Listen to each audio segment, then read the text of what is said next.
Assalamualaikum warahmatullahi wabarakatuh. Halo Sobat Asa, kembali lagi nih kita ngobrol bareng. Assalamualaikum warahmatullahi wabarakatuh. Iya Sobat Asa, kita lanjutin ya penelusuran kita soal hubungan dekat antara Bapak Wardiasa, tokoh industri kimia kita, sama Jenderal Purnawirawan Trisutrisno. Betul, kalau kemarin kan kita udah kupas awal-awal kedekatan mereka ya. Nah sekarang kita mau gali lebih dalam nih, momen-momen unik yang menunjukin kalau hubungan mereka itu lebih dari sekedar formalitas biasa. Udah siap Sobat Asa? Makan ketupat pakai rendang, disantap rame di hari raya. Mari kita simak sekarang, ceritanya tambah berharga. Siap. Oke, kita mulai dari satu momen yang gimana ya, cukup menegangkan. Sobat Asa ingat peristiwa pembajakan pesawat DC-9 Woyla tahun 81? Oh iya ya, yang di Thailand itu ya, yang dibebaskan Kopassus. Betul. Nah, saat kejadian itu Pak Trisutrisno kan baru aja jadi Pangdam 4 Sriwijaya. Belum lama jabat itu. Beliau langsung bereaksi cepet banget. Reaksinya gimana tuh? Apa langsung terkait sama Pak Wardiasa atau Pusri? Nah, ini dia. Beliau langsung perintahkan pasukan siaga penuh di Kompleks Pusri. Pupuk Sriwijaya itu kan objek vital ya. Bahkan rumah Pak Wardiasa di Jalan Sawi nomor 1 itu sampai dijaga ketat. Wah, serius? Sampai segitunya? Iya, Bu Endang istrinya Pak Wardiasa sampai kaget dan langsung kontak Pak Wardi kantor. Ini nunjukin banget kalau Pak Tri itu ngelihat Pusri bukan cuma aset biasa, tapi strategis banget. Kepeduliannya itu kelihatan personal gitu. Jadi emang ada perhatian khusus ya, bukan sekedar prosedur standar pengamanan. Kelihatannya begitu. Dan gak cuma itu, ada lagi kejadian lain waktu ada kecelakaan kerja di dermaga Pusri. Tragisnya, ada 3 pekerja dari perusahaan rekanan yang meninggal. Waduh. Terus, Patri terlibat juga? Ikut turun tangan bantu penyelesaiannya. Beliau sendiri yang bilang hubungan mereka itu bukan berhubungan secara formal aja, tapi sudah seperti keluarga. Sampai Bu Wardiasa sama Bu Tri itu sering masak bareng loh. Wah, dekat banget ya berarti. Udah kayak saudara. Tapi, ada nggak sih faktor lain yang bikin mereka bisa seklik itu di awal? Selain tugas sebagai Pangdam ya? Ada juga peran Jenderal M. Yusuf. Beliau kan waktu itu Panglima ABRI, tapi sebelumnya pernah jadi Menteri Perindustrian, jadi paham banget soal industri. Oh, Jenderal M. Yusuf.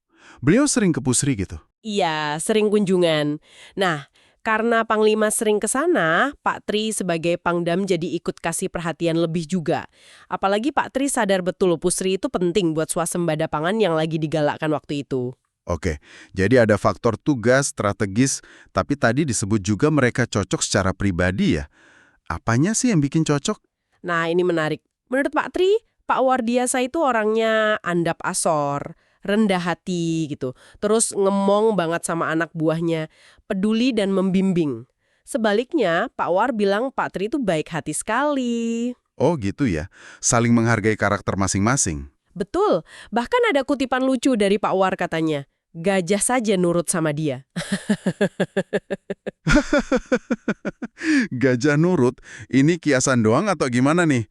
Kalau gajah nurut diajak main catur, menang siapa ya? Beneran ada ceritanya loh. Jadi Pak Tri itu memang pernah dapat tugas khusus dari Menteri Lingkungan Hidup waktu itu, Pak Emil Salim. Tugas apaan tuh? Sampai bawa-bawa gajah. Tugas mindahin populasi gajah liar dari daerah air Sugihan ke Lebong Hitam. Jauh loh, sekitar 70 kilometer. Soalnya habitat asli gajahnya terganggu pembukaan lahan transmigrasi. Astaga, mindahin gajah liar segitu banyak dan jauh. Gimana caranya coba? Pakai helikopter? Wah, bukan. Pak Tri pakai taktik militer.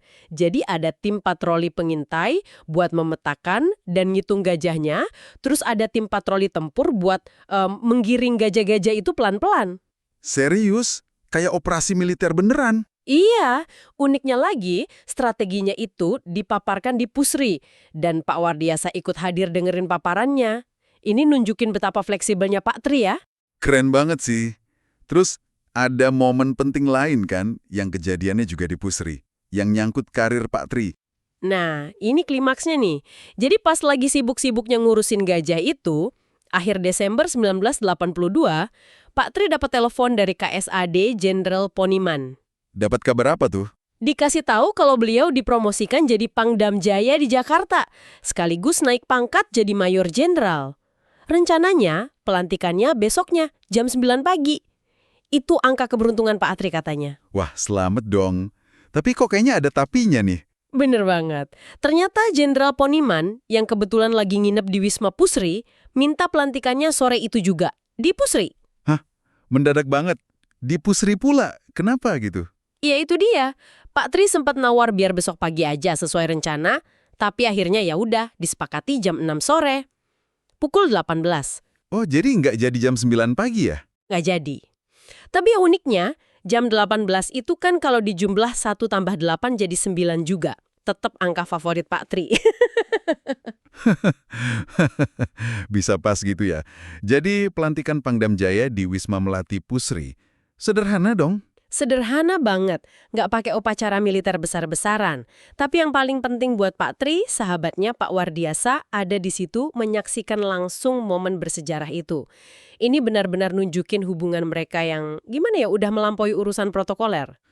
Pasti berkesan banget ya momen itu. Dari semua cerita ini, gimana sih Pak Tri melihat sosok Pak Wardiasa secara utuh?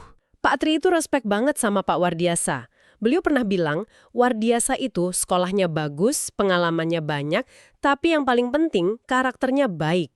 Nah, karakter baik ini menurut Pak Tri yang jadi kunci kepemimpinan Pak War yang khas Indonesia. Bisa menyatukan nilai budaya, agama dalam bingkai Pancasila. Luar biasa ya Sobat Asa. Kisah persahabatan yang tulus banget, melampaui jabatan dan tugas formal.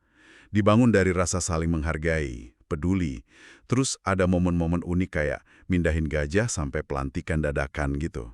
Betul. Semoga cerita ini bisa kasih inspirasi ya buat kita semua tentang makna sebuah hubungan. Jangan kemana-mana dulu ya Sobat Asa, tetap pantau terus channel kita. Pasti kita bakal balik lagi dengan topik-topik seru lainnya. Naik perahu ke Pulau Kemaro, singgah sebentar membeli ikan. Cukup dulu cerita seru, sampai jumpa di lain pekan. Wassalamualaikum warahmatullahi wabarakatuh. Wassalamualaikum warahmatullahi wabarakatuh.